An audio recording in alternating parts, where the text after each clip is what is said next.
Hey guys, it's Core Ross and World War 6 News. Today we're going to go over what I think is one of the best features coming with the new season, and that is Elite Customization. Now, of course, we got a little teaser of this last season when they introduced the Elite Customization 1.0, which meant that the headgear was detached, but everything else was still linked. Now everything is totally unlinked and you can just mix and match as much as you want. So we're on the test server here before launch, and we're going to go through how the Elite Customization is working.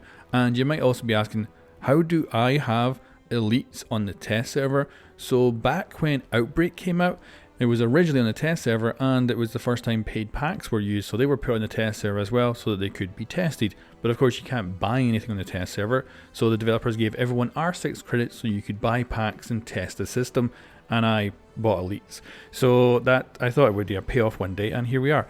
So that's why I have a few elites on the test server. So let's actually go to Jaeger. He is one of the ones I have the most cosmetics for on the test server, and I'll just run you through the options we now have. So we've got an appearance menu, and if we go into that, you can see that we have an option for headgear. We've also got an option for uniform, so what you would normally expect. Then we have a victory celebration.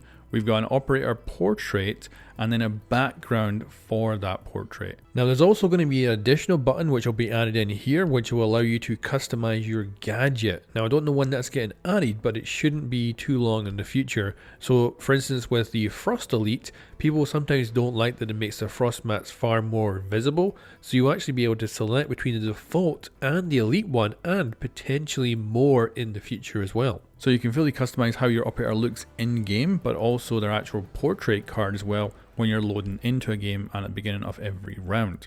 But if we jump into the headgear, you can see that we can use the Elite, we can use the non-Elite, and that's what I'm going to do here. I'm going to actually customize this Elite with none of the elites apart from the actual victory.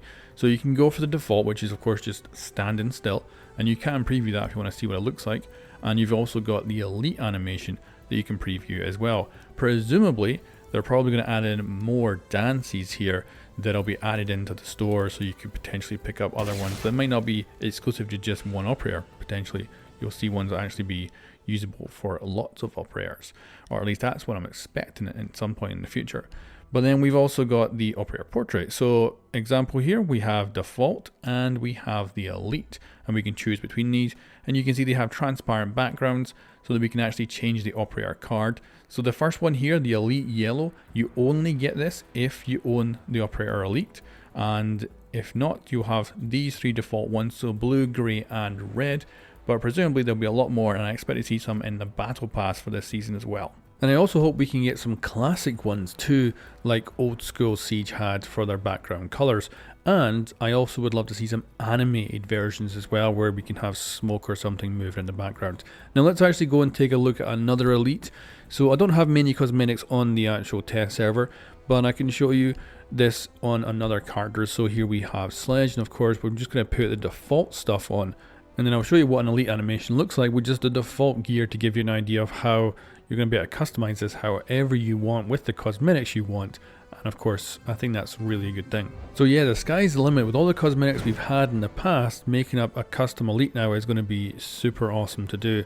And the player cards and all that are going to be something they can build on in the future, because right now of course we don't have any of them, and we'll see what comes out with the season launch. But I expect over time we're going to get a really good collection of operator backgrounds and operator portraits that we can put together to again customize our experience and hopefully walk away with some really cool stuff. Now there's another level of customization that I want to talk about here, and that is the weapon attachment skins. So if I bring up the MP5 here, you can see that it has a tan magazine. If I go for a black weapon skin, you'll see that obviously this has a oddly standout tan magazine that doesn't look quite so nice, and you might not like it not giving you a uniform thing. But now when we select a weapon attachment skin, it will actually change the color of the magazine. So if you like having a more uniformed look to your weapons, then this might be the perfect fit. Although we totally now need a legitimate black ice weapon attachment skin for sure added into the game, because this would be perfect to just complete that black ice look for all your guns. But anyway guys, that is a rundown of the new elite customization coming with the new season, and of course the upgrade to the weapon attachment skins as well. Anyway guys, thank you very much for watching, and I'll catch you next time.